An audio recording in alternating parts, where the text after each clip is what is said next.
San Vicente is one of those places that doesn't shout for your attention. It simply waits for you to notice. It rises from the landscape with quiet beauty, layered history, and stories that refuse to stay buried. Today, I'm wandering through its colonial streets, standing beneath the shadow of its beloved tower, gazing at its watchful volcano, following a path that leads from basilicas and ancient trees to hidden towns, forgotten legends, and a couple of very questionable dinner decisions. Because in El Salvador, even the quiet places have stories to tell. And San Vicente has more than most.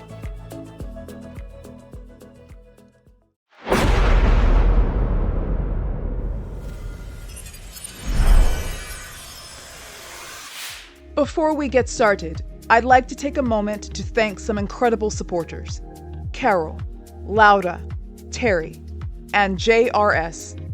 You delivered the shocker of a lifetime. All my future chai lattes are courtesy of you. Support makes this journey possible, and I'm deeply grateful. Last week's top comment goes to 503. I'm deeply grateful. More than words can fully express. My videos are more than content to me. They're my form of storytelling, my art, and a window into the beauty of El Salvador. Knowing that resonates with people I've never met means everything. To all who continue to share their thoughts, thank you. I read every comment, and they truly matter. Please keep them coming.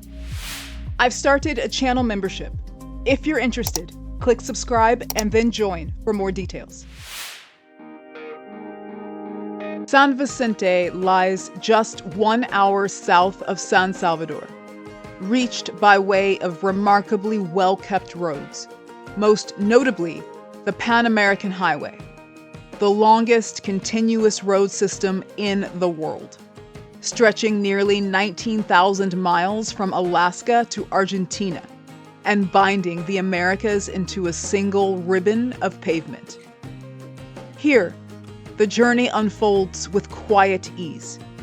The drive is smooth, unhurried, and framed by trees that line the highway in gentle succession. The landscape opens wide, and in those rare stretches where the road allows your gaze to wander, you are invited to look beyond the asphalt and truly take in the understated beauty of the country.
Upon arriving in San Vicente, my first thought was, there's no way this place is real.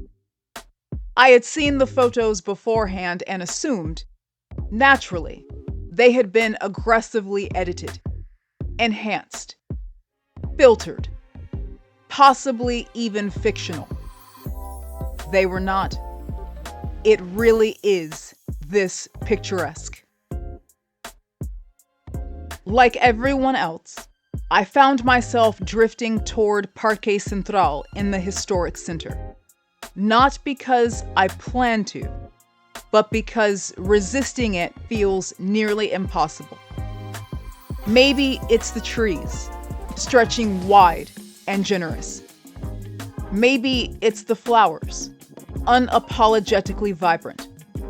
Or maybe, just maybe, it's the towering white structure rising from the middle like it knows it's the main character.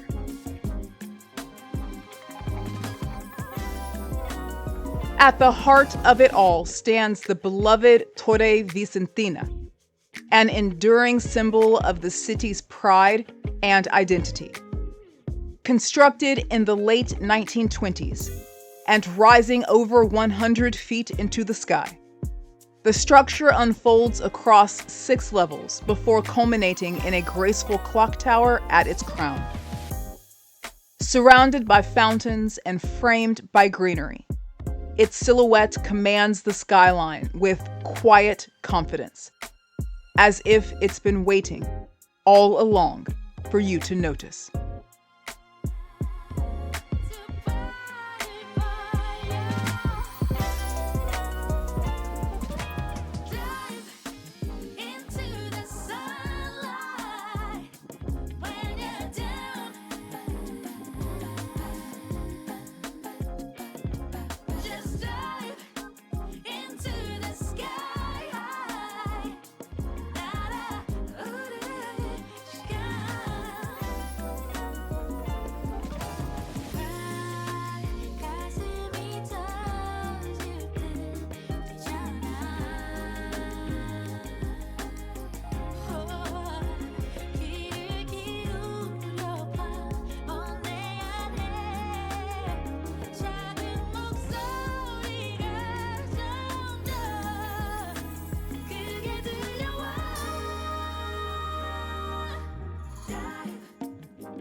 The historic center of San Vicente unfolds as a living tapestry of culture and colonial elegance, where each facade and cobblestone seems to carry the quiet rhythm of another age. Here, history is not confined to memory. It lingers in the very air, inviting visitors to wander slowly, attentively, through streets shaped by centuries of life. Among its most treasured landmarks stands the Basilica of Nuestra Señora del Pilar, a sacred structure whose origins date back to 1762. Its luminous white facade rises with a quiet majesty, blending elements of colonial tradition with neoclassical refinement, an architectural harmony that perfectly complements the nearby Torre Vicentina. Inside, the atmosphere shifts to one of serene reverence. A polished white tile floor gradually gives way to a striking path of emerald green tiles, gently guiding parishioners along the nave toward the altar.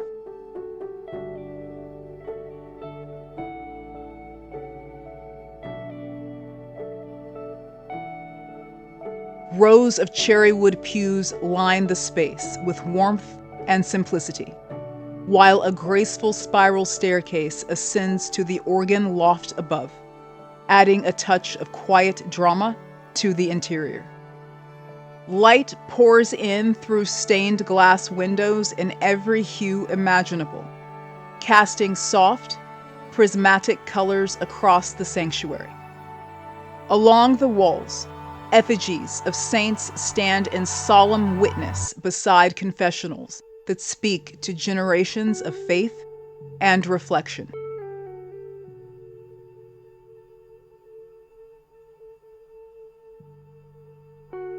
At the front, the altar, set not upon a raised platform, but level with the congregation, offers a sense of openness and inclusion, inviting all who enter to draw near.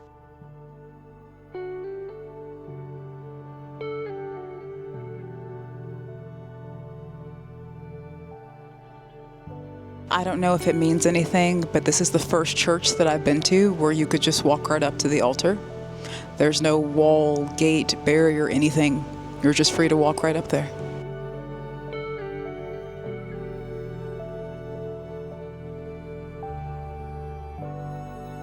In its intricate details and quiet grandeur, the basilica stands as a lasting testament to the enduring faith of the region. A place where devotion, artistry, and history converge in graceful harmony.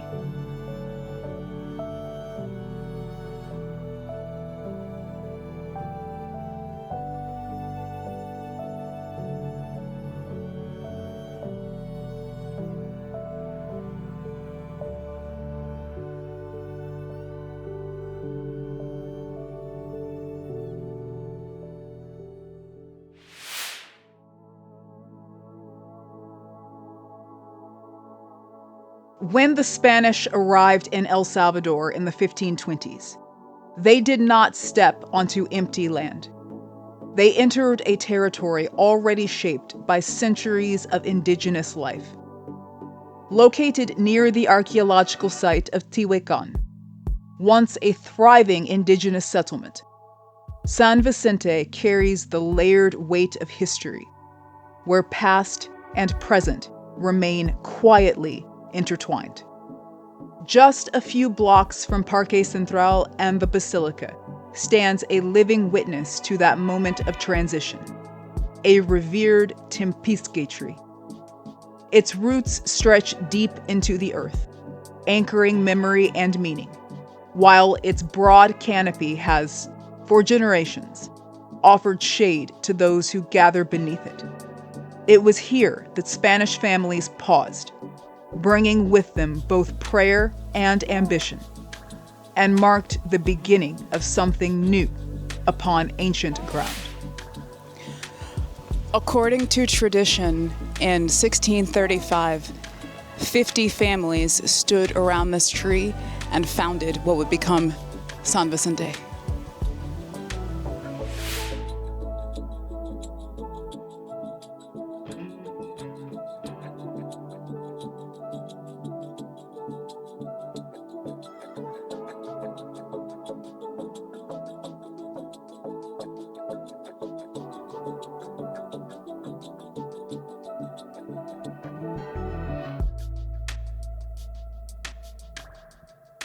If you look just behind me, right, I think there, then you'll see San Vicente volcano.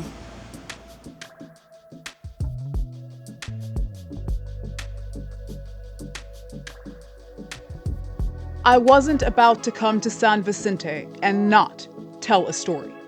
But first, I needed to locate a nice, quiet place where I could recover from the heat like a delicate Victorian woman. Enter Crepe Cafe. Now, there was a brief linguistic adventure where I tried to explain that I wanted something without dairy. After a few gestures, a few hopeful expressions, and what I'm pretty sure was interpretive dance, I was gently guided toward their menu of frozen drinks. Muchas gracias. That's progress. So I ordered strawberry, and it's delicious.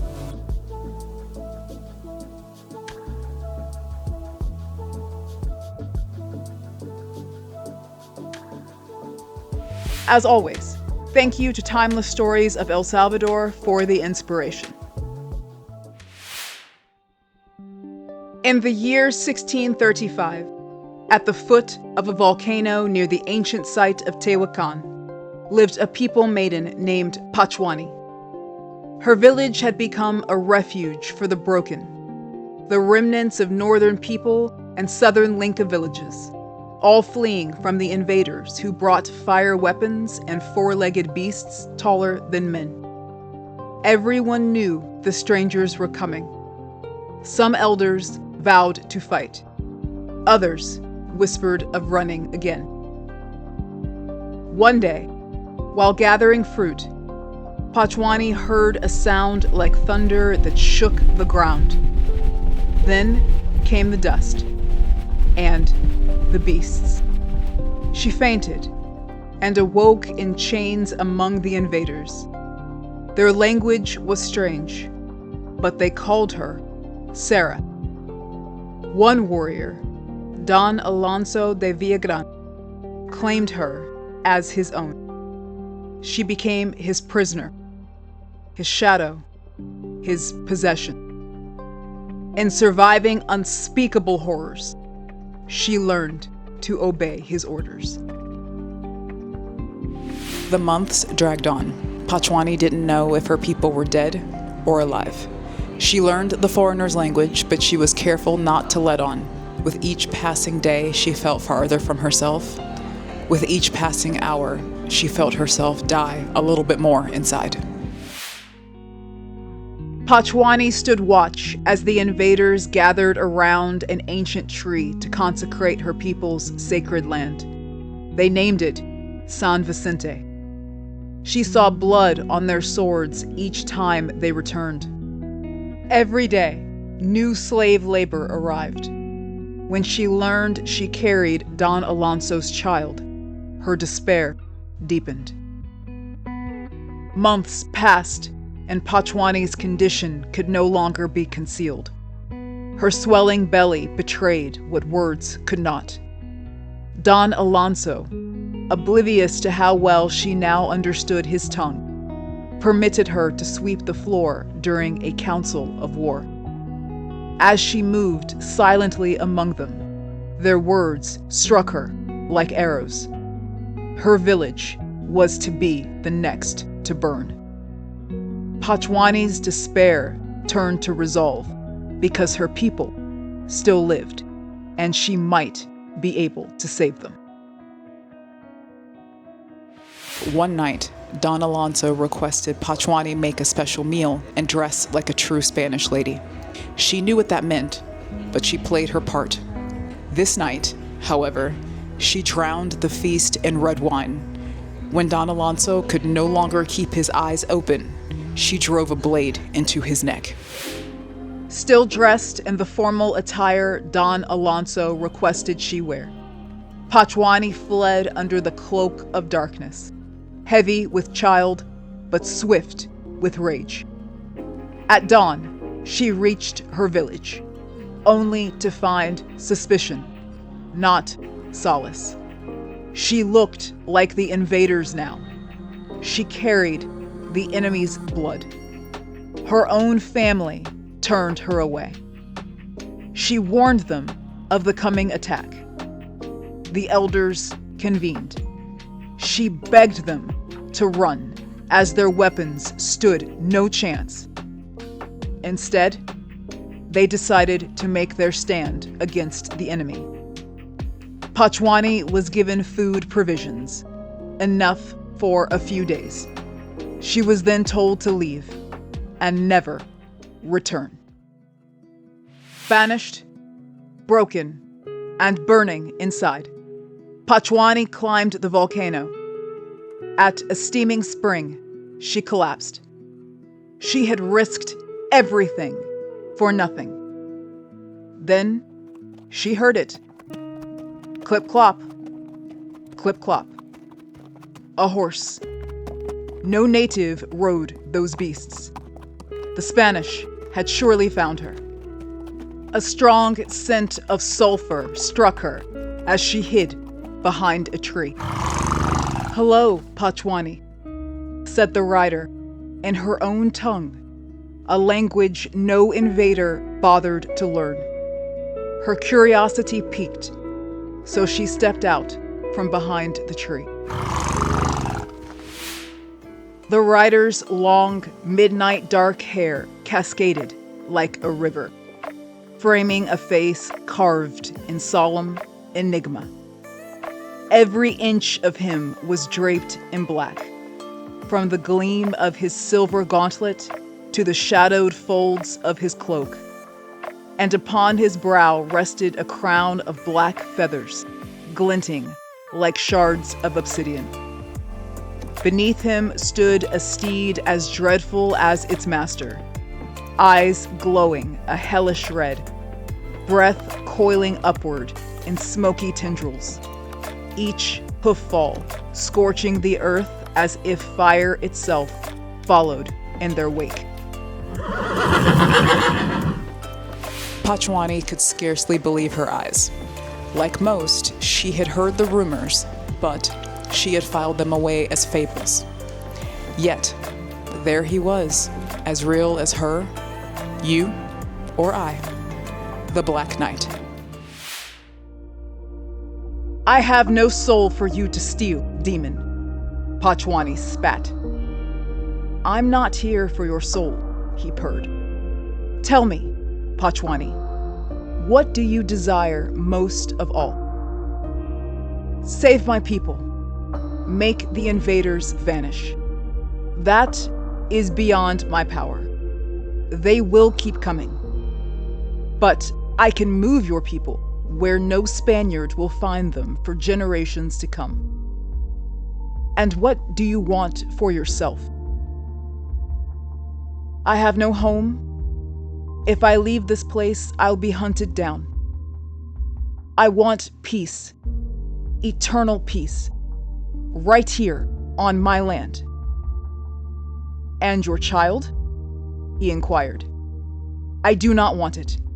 Its father was more demon than you." The Black Knight nodded. "Then my price is the child. In return, your eternal peace and your people's safety. It is yours." The Black Knight raised a gauntleted hand to the sky, causing a storm like no other to rip through it. Lightning struck the volcano, and the earth groaned as a landslide buried the hot springs. When the storm cleared, people noticed it had altered the volcano's shape from a single peak to a double peak. It looked like a woman lying in eternal rest. To this day, people swear the volcano watches them, a silhouette of forest and stone frozen in time. In reverence, its Nahuatl name is Chichontepec, meaning the mountain of the woman.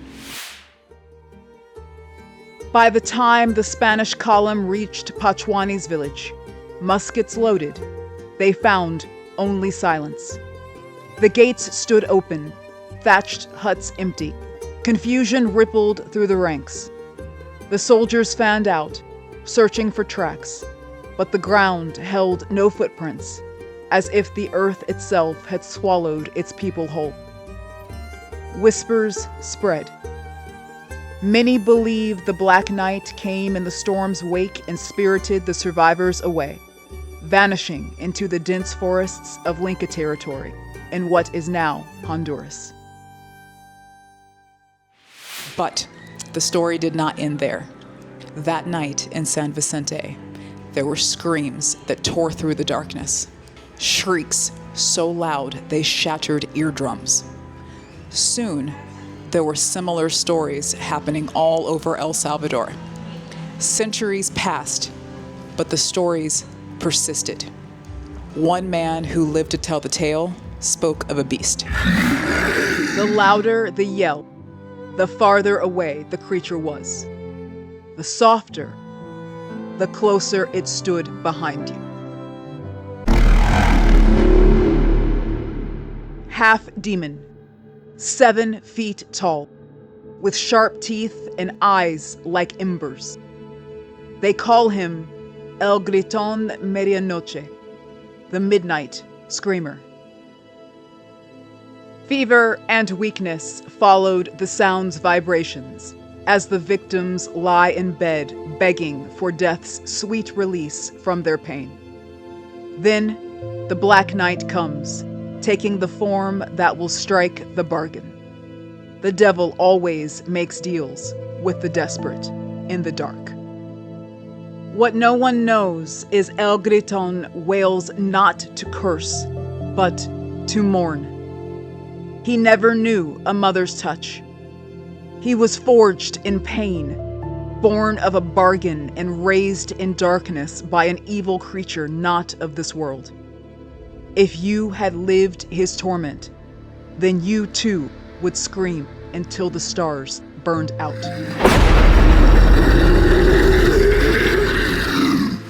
They say that on some nights in San Vicente, if you dare to listen, you'll hear two voices carried on the wind.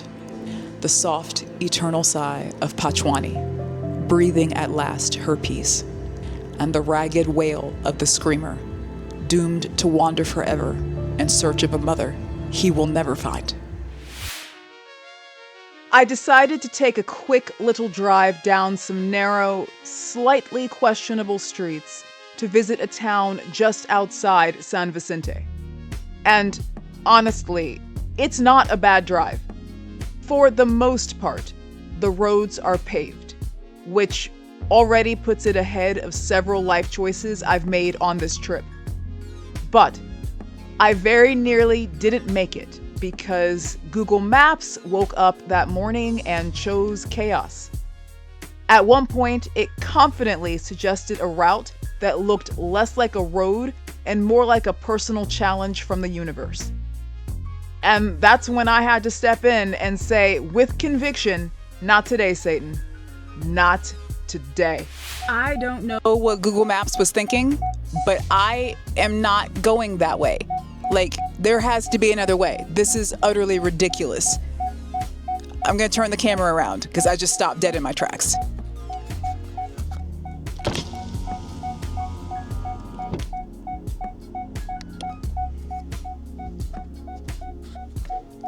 Like, I don't know who goes that way, but it won't be Elle.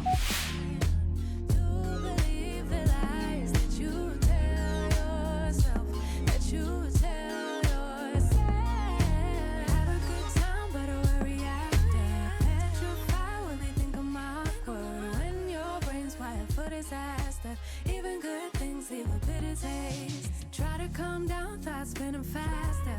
Terrified, hiding with laughter. When your brain's wired for disaster. Even good things leave a bitter taste. Even good things leave a bitter taste, yeah. Even good things leave a bitter taste, yeah. Even good things leave a bitter taste, yeah. Even good things leave a bitter taste. Even good things leave a bitter taste, yeah. Even good things leave a bitter taste, yeah. Even good things leave a bitter taste, yeah.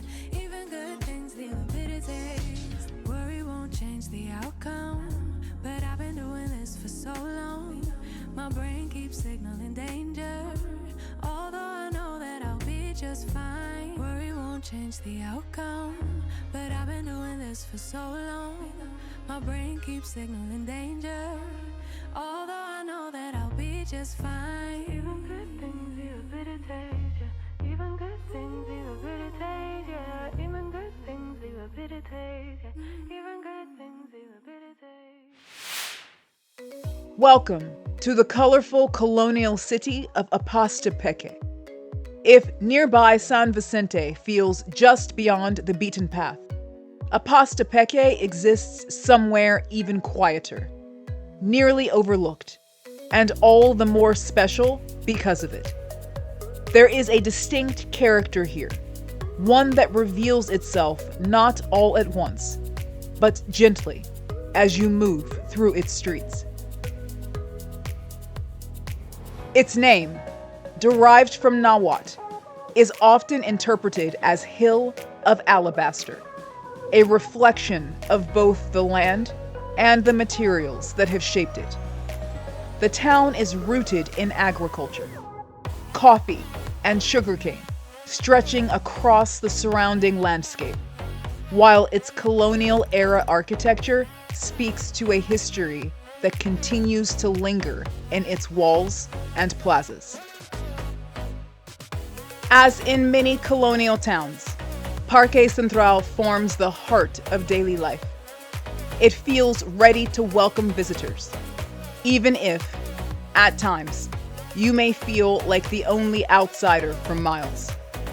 Lush greenery, vibrant flowers, sculptural details, and a central fountain come together to create a space that is both inviting and serene. Facing the park stands a church that carries more than 250 years of history, quietly anchoring the town in time and tradition.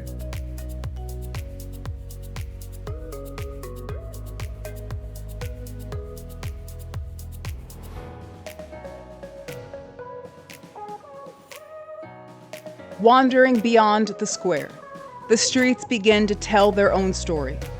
Murals and street art appear along walls and corners, adding color, warmth, and a sense of lived-in creativity. It is a place that does not demand attention, but rewards those who take the time to notice.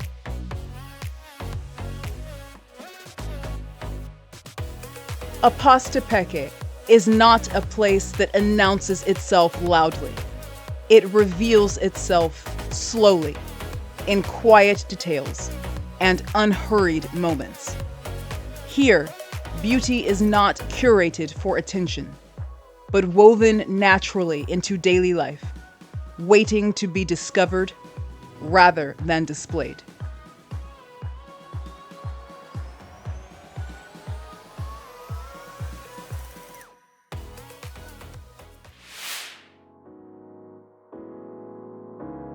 This museum makes you work for it. You have to really want to get there.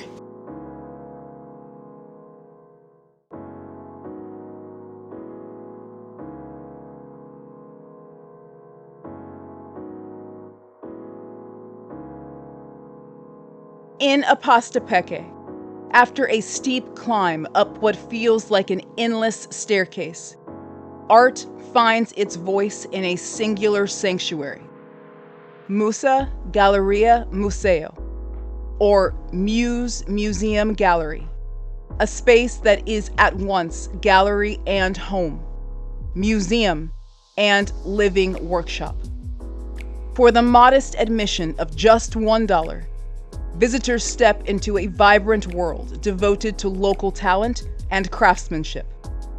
Within its colorful walls reside remarkable works by regional artists, including intricately carved wooden sculptures so lifelike they seem poised between stillness and breath.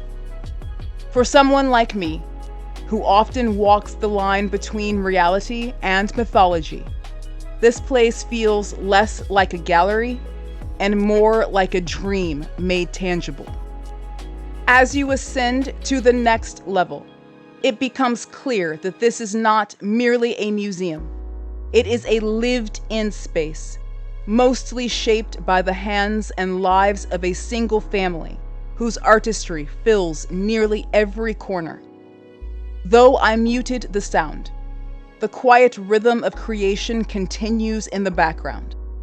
The steady cadence of tools, the collaboration of a father and son, bringing new forms into existence. I am fortunate to be guided by the daughter, an artist in her own right, whose warmth and English fluency bridge worlds as effortlessly as the art itself.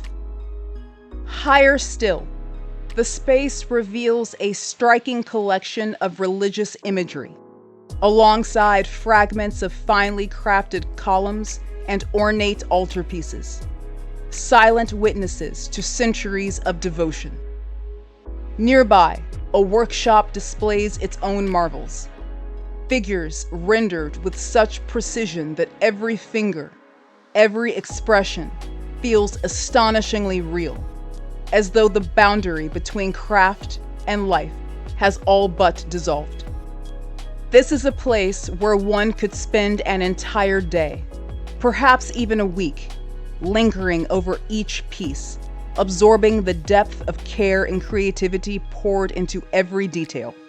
And it deserves that kind of time.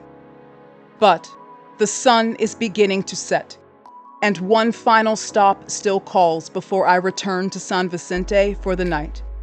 I tip my gracious guide and reluctantly take my leave of this remarkable place, carrying with me not just memories, but a renewed sense of wonder, inspired by all that I have seen. That was a really cute museum. I got a tour from the artist's daughter, who is also an artist herself, sculptor and a painter. In addition to the artist who's the father, his son also does work in there, so it's a family business. For $1, it was a very unique, interesting, one-of-a-kind museum.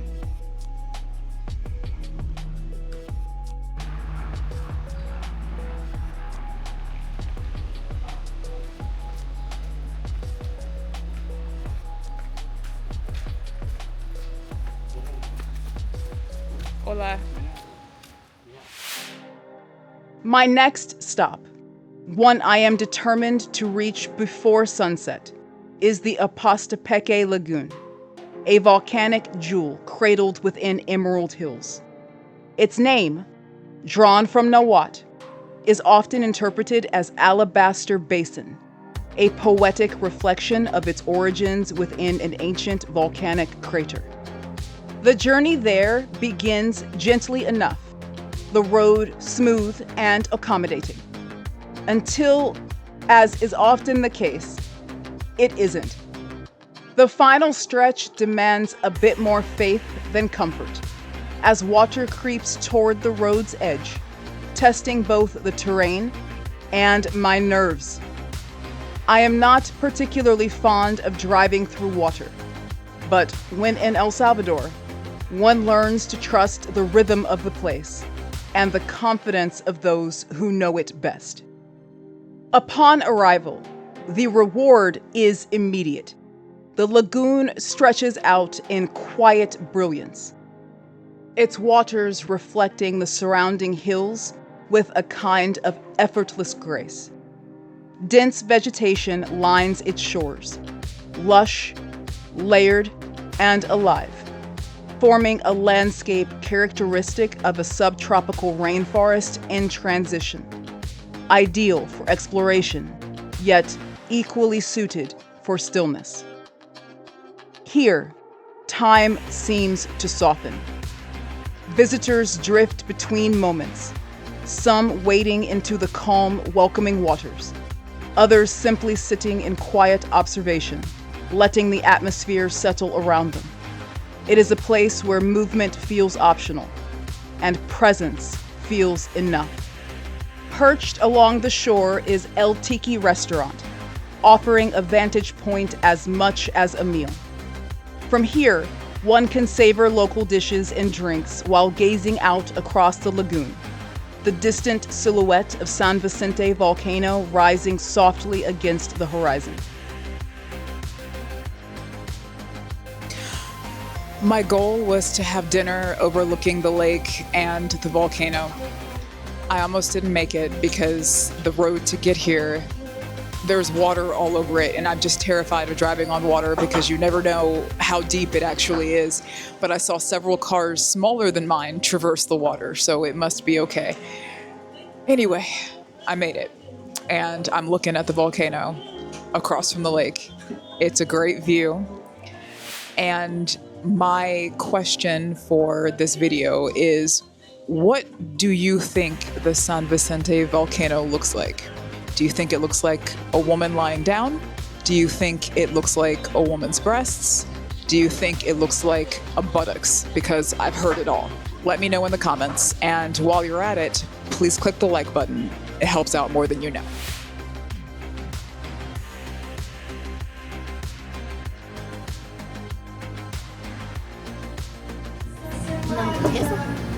Gracias. Bueno, algo más. Vegano. Vegano. It was not vegan.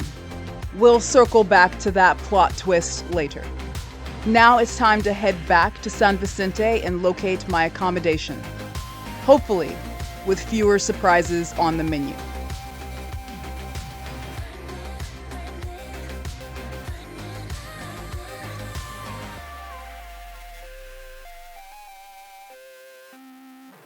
I have arrived at my accommodation in San Vicente. I have a shared space, but a private room and a private bathroom. I also have parking. I'm going to turn the camera around. The nighttime view does not do this place justice at all. It's like meeting someone in bad lighting and then realizing in the morning they're actually stunning.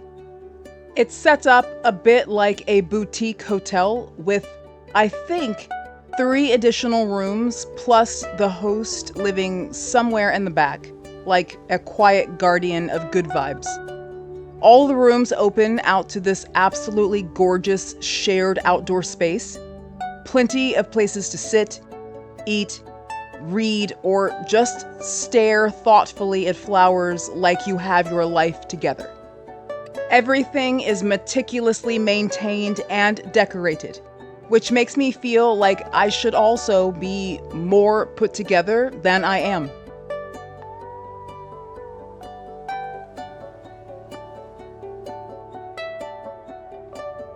My room, however, remains consistent regardless of the time of day, which I respect. I upgraded slightly for a king-size bed because growth is realizing sleep is a priority. Just close your curtains unless you're trying to build unexpected relationships with your neighbors. Everything is well lit and quaintly decorated in earth tones. There's great Wi-Fi, air conditioning, which is pure bliss, a TV I will absolutely not be using, and a closet perfect for hanging up clothes like I'm pretending to be organized. So it's literally just a room with a king-size bed and an attached private bathroom. There's no hot water, but this is El Salvador, and that's part of its charm. Link in the description. So that's it. That's all I'm going to need for tonight. I think after I unpack, I'm going to go back out and see what San Vicente looks like at night. So just 1 second, or less than that for you, with a little bit of movie magic. I've decided to walk into town. For one, my car is safely locked away like it's in witness protection. So I don't really have a choice unless I plan on waking the host and explaining my life decisions. But honestly, even if I did have a choice, I'd probably still walk. It's a nice night. The air is finally cool. I feel safe and my sanity feels intact. Also, driving here is a bit of a creative experience. One-way streets aren't labeled as one-way.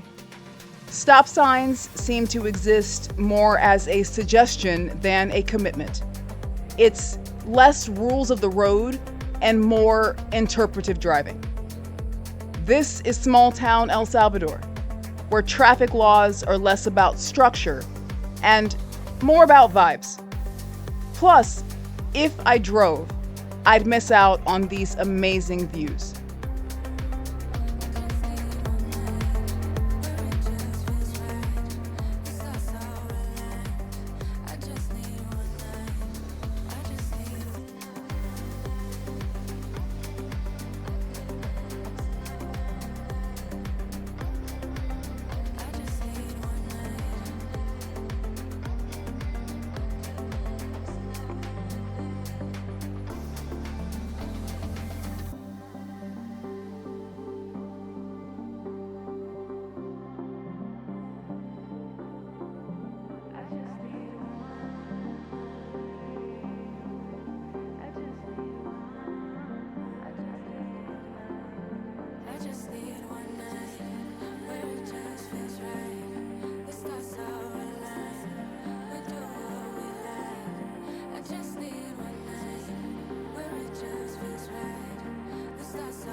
just need.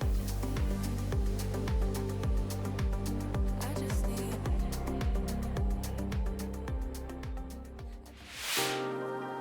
There aren't a ton of places open late in San Vicente that aren't secretly a club pretending to be a restaurant, with a side of indoor smoking for ambiance. So imagine my relief when I found 9 Coffee, open late, calm, and according to the menu, potentially on vegetarian speaking terms. Hope. Fingers crossed.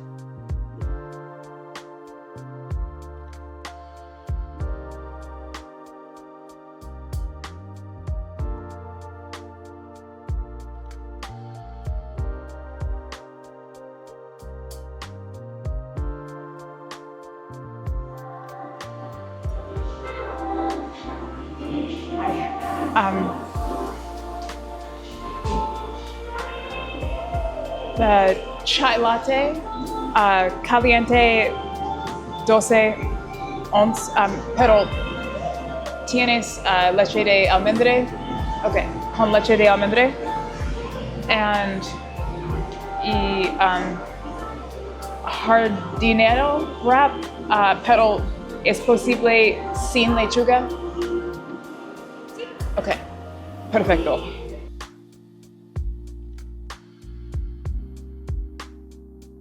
So at the previous restaurant on the lake, I had the pina colada, and then I got cocky. I should have stuck with the pina colada, and that would have been perfect. But I asked the waitress if they had anything vegan, and she said that they had a vegan burger. And I was like, oh, that sounds great. Cocky.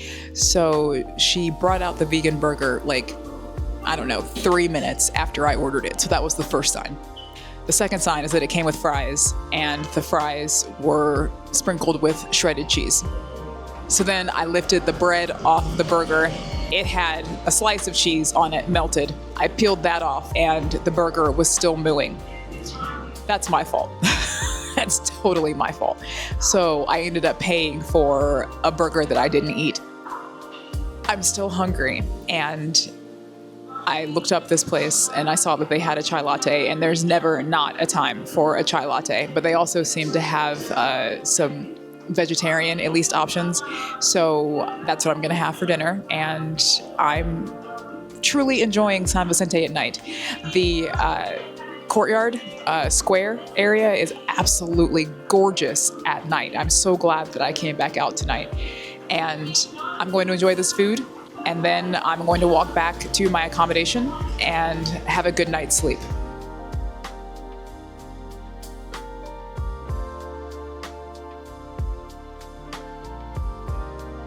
So I just struck out for a second time tonight because I didn't put the description of the wrap into Google Translate. I should have, because I just learned that you can have chicken without it being called chicken. Trocitos de pechuga. The word pollo is not in there, but that's chicken. I'm not gonna waste any more food tonight though. I'm just going to have this to go and give it to somebody.